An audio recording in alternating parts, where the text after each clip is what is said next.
Morning பிரேக்ஃபாஸ்ட்டுக்கு முட்டை பணியாரம் தான் பண்ணியிருந்தேன். 2 முட்டை, தேவையான அளவு சால்ட்டு, பொடியாக நறுக்கின வெங்காயம். நான் கிட்ஸ் இருக்கிறனால கொஞ்சமாக மிளகு பொடி சேர்த்துக்கிறேன். உங்களுக்கு காரம் ரொம்ப பிடிக்கும் அப்படின்னா நீங்கள் பச்சை மிளகாய் கூட ஆட் பண்ணிக்கலாம். இது கூட நீங்கள் மிளகாத்தூள், மல்லித்தூள், ஜீரகத்தூள்லாம் ஆட் பண்ணி கார பணியாரம் மாதிரி கூட ரெடி பண்ணலாம். அதோட டேஸ்ட்டுமே ரொம்ப சூப்பராக இருக்கும். 3 இட்லிக்கு தேவையான இட்லி மாவு எடுத்துக்கோங்க.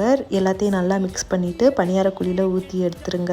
முட்டை பணியாரம் ரெடி ஆயிரும். சிம்பிளான ரெசிபி தான், ட்ரை பண்ணி பாருங்கள். ரொம்ப சூப்பராக இருக்கும். இதை அப்படியே கூட சாப்பிடலாம். அப்படி இல்லைனா நீங்கள் தக்காளி சட்னியோட சேர்த்து வச்சு சாப்பிடுங்க. இன்னுமே ரொம்ப டேஸ்ட்டு சூப்பராக இருக்கும். நான் இன்னைக்கு தேங்காய் சட்னி தான் வச்சுருந்தேன். ஆனால் தம்பி வந்து சட்னி தொட்டு சாப்பிடாம வெறும் பணியாரம் மட்டுமே சாப்பிட்டாங்க. லஞ்சுக்கு கோவக்காய் கிரேவி தான் வச்சுருந்தேன். லஞ்சுக்கும் பணியாரம் வேணும்னு கேட்டிருந்ததுனால 2 பணியாரம் வச்சு விட்டுருந்தேன். அப்புறம் ஸ்நாக்ஸ்க்கு ஸ்வீட் கார்னும் ஒரு பனானாவும் கொடுத்து விட்டுருந்தேன். நெக்ஸ்ட் வீக்ல இருந்து ஃபைனல் எக்ஸாம் ஸ்டார்ட் ஆக போகுது. இப்போ தான் ஃபஸ்ட் ஸ்டாண்டர்ட் போன மாதிரி இருக்குது. அதுங்களே முடிய போகுது. தேங்க்ஸ் ஃபார் வாட்சிங்.